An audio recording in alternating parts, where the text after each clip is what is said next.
Galera tricolor, nesse vídeo aqui vou trazer 4 notícias sobre o Fluminense para vocês. 4 notícias importantes, porque tem zagueiro que deve retornar ao Fluminense em 2023. Também tem números muito interessantes sobre 2 destaques do Fluminense que podem dar aí uma esperança, né, para a gente voltar aos rumos das vitórias na partida do próximo domingo contra o Avaí, além de mais um recorde, né, que o Fluminense bate aí nas suas redes sociais. A gente vai comentar brevemente isso aqui também nesse vídeo, porque é importante, a gente vai novamente enfatizar isso por aqui. Mas antes de a gente partir para as notícias rapidinho, eu só quero pedir para você deixar o like, tá, nesse vídeo. É importante demais, ajuda muito a gente que produz conteúdo aqui no YouTube, aqui na internet, para você, tricolor, ficar muito bem informado, que você aperte o joia, tá, de graça, rapidinho, e ajuda muito a gente. O YouTube valoriza muito essa métrica, melhora o nosso alcance e faz com que o nosso trabalho, né, diário aqui de compilar as principais notícias, análises, debates, trazer lives para vocês,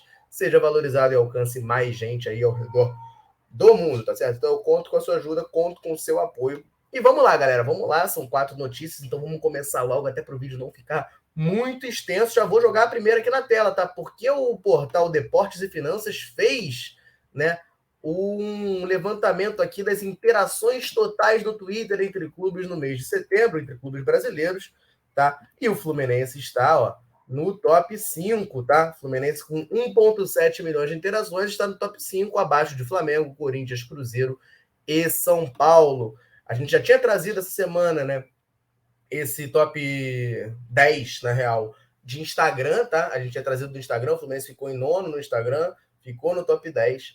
No Twitter está no top 5. Por que que isso é relevante? Vou falar a mesma coisa que eu disse lá no outro vídeo. É relevante porque mostra que a torcida do Fluminense é, como diz a palavra, engajada. Então, uma torcida engajada pro mercado, ela significa o quê? Uma torcida que produz valor. Ou seja, se você, por exemplo, tem uma empresa e anuncia no perfil do Fluminense, um perfil que tem muitas interações, tem muito engajamento, a tendência é que a tua publicação, né, a sua divulgação, a sua publicidade chegue a mais pessoas, o que torna o quê? Aquela rede social, aquela marca, né, no caso do Fluminense, mais valorizada, seja para patrocínios, seja para publicidades, enfim, parcerias, ações. Então isso é muito importante para o Fluminense, que a gente sabe que a situação financeira do Fluminense não é boa, a gente precisa de todo tipo de renda possível entrando no clube. Então isso aqui, ó, pode parecer uma grande bobagem para muitos, mas não é. Isso pode ajudar muito a marca Fluminense. E assim, a torcida do Fluminense em geral é muito boa em engajamento nas redes sociais. Pode ser ainda melhor, mas é muito boa, tá? Fica registrado aqui, Fluminense nesse top 5 de interações no Twitter no mês de setembro. E a próxima notícia aqui também, uma notícia muito boa, muito importante, falando sobre um destaque do Fluminense, tá? Ele é o queridinho da torcida. Saiu notícia hoje de que ele quase foi parar no Botafogo RJ, né? A gente já sabia disso, mas agora foi confirmado pelo presidente do Botafogo RJ, disse que o Ganso também, né, quase foi junto com ele. Enfim, já causou muita revolta na torcida essa história, mas hoje ele dá muitas alegrias, muita felicidade pra gente, que é quem? Nosso camisa 7, né, o volante André. O SofaScore fez aqui, ó, um levantamento de maiores acertos de passe entre volantes no Brasileirão da Série A, e o André lidera o quesito com expressivos 92%, tá? Depois dele vem o Otávio do Atlético Mineiro, Thiago Maia do Flamengo, Pablo Maia do São Paulo e Gabriel do Internacional, tá? Número muito expressivo e muito importante. André é o melhor volante do campeonato em termos de acerto de passe. Eu acho que ele é o melhor volante em todos os termos, tá? Mas nessa estatística aqui, falamos sobre acerto de passe, o que é importante demais, né, cara? Pro dinizismo, né? O esquema de jogo que o Fluminense joga hoje, o André é crucial nesse time fazendo a saída de bola. Então precisa ter essa qualidade no passe, que é algo que eu vejo o André evoluindo muito desde que ele subiu profissional. Não que ele tivesse um passe ruim, mas está melhorando cada vez mais, tá? E tô querendo ver, o André já evoluiu muito nisso, mas tô querendo ver cada vez mais ele com passes verticais. Tá melhorando muito. Quando ele subiu, praticamente não havia. Agora tá evoluindo muito nesse quesito, tá? Cara, cada dia que passa, o André se torna um jogador ainda melhor. Isso aí vai ser craque pesado, tá? Isso aí vai ser jogador de seleção brasileira, eu tenho certeza disso. É um jogador que tá jogando muita bola aqui no Fluminense, tá? Então fica essa informação aí, André liderando importante estatística entre os jogadores da sua posição.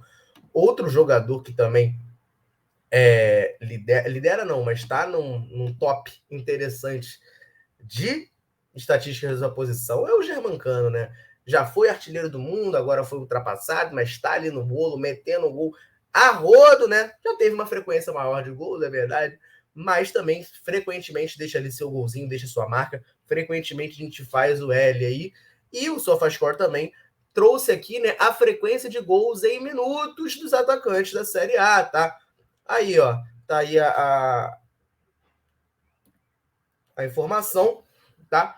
O primeiro é o Pedro, do Flamengo, mas é porque ele foi reserva há muito tempo, né? Então, naturalmente, ele vai ter esse número um pouco reduzido de minutos para precisar marcar gol. Pedro Raul, aí sim, né? Titular do Goiás, com um número expressivo pra caramba, 132 minutos para marcar no campeonato. Tem o Alejandro, do Bragantino, até onde o seu Alejandro é reserva, e tá aí o Germancano em quarto lugar, com o Bissoli, né? Que será adversário do Fluminense no próximo domingo, fechando esse top 5, tá? Números muito expressivos do Germancano, até porque vale lembrar, né? Atuou em todos os jogos do Fluminense do campeonato. E aí, uma outra coisa importante é o Germancano não só atua em todos os jogos do Fluminense no campeonato, como ele, em geral, joga partidas, se não todas, tá? Completas, ele joga por muito tempo, tá? É um jogador que não costuma ser substituído, não costuma entrar no segundo tempo, sair no intervalo, ele fica o máximo possível, tá? Inclusive, o próprio, tá? O próprio SofaScore traz aqui a informação de que ele joga, em média, 81 minutos por jogo, tá? Se a gente parar para pensar que cada partida tem 90 minutos, né? Ele joga realmente a maior parte de todos os jogos, né? Então, assim, número muito expressivo, marca muito expressiva do nosso argentino aí, Germán Cano. Dá uma esperança, né, cara? A gente tá aí 3 jogos sem ganhar. Vai enfrentar o Avaí na próxima rodada. Germán Cano, volte a marcar, volte a fazer gols. André, joga o futebol que você sabe. E, pelo amor de Deus, Fluminense, vamos voltar a ganhar, né? Porque tá difícil. Tá difícil, tá complicado. Mas falando em voltar, temos aqui uma informação importante de zagueiro que pode retornar ao Fluminense em 2023, tá? A gente está aí vivendo um momento que eu acho que a gente tem uma dificuldade sim na zaga, tá? Eu achava no início do ano que a nossa zaga era o setor mais forte do elenco do Fluminense, ainda acho que é um setor forte, tá? Mas depende muito dos titulares estarem em condições. A gente hoje joga com o Manuel e Nino, mas o Fernando Diniz tem utilizado o Felipe Melo como a primeira opção de reserva na posição. E aí eu já acho que caiu o nível, porque o Felipe Melo, como a gente já falou aqui milhões de vezes nesse canal, não pode jogar desprotegido do jeito que ele joga numa linha de zaga. Ele não tem físico para ficar correndo atrás de atacante rápido. Ele mesmo já disse que joga com dores no joelho, tá? Então, eu acho que a gente está vivendo um pouco de crise nisso. Tem o David Braz.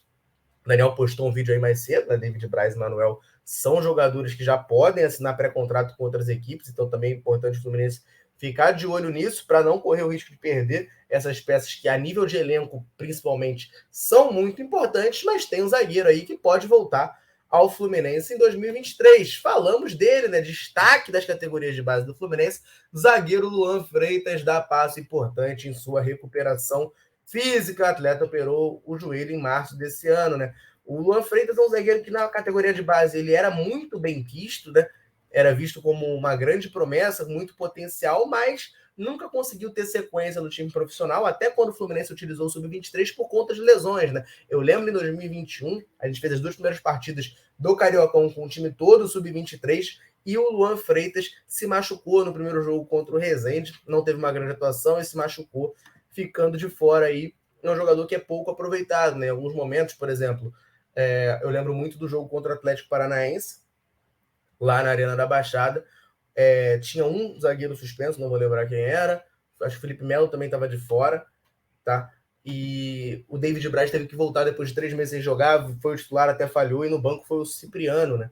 O Cipriano acabou indo para o banco, jogador que nunca nem atuou pelo time profissional do Fluminense, acabou precisando ir para o banco, porque a gente não tinha opção, tá, de jogadores para a posição. O David Duarte também sentiu que é quem seria o titular, então a gente não tinha opção de jogadores para a posição. O Boa Freitas com certeza teria atuado aquele jogo se estivesse à disposição, mas não estava, né, porque teve uma ligação, teve uma lesão no ligamento do joelho direito, mas aqui, segundo a Netflix, deu um passo importante em sua recuperação física ontem, né, quinta-feira. Notícia importante: o jogador voltou a realizar atividades no gramado do CT Carlos Castilho, na Barra, ainda em separado, porque está em fase de transição, mas já é um passo, tá?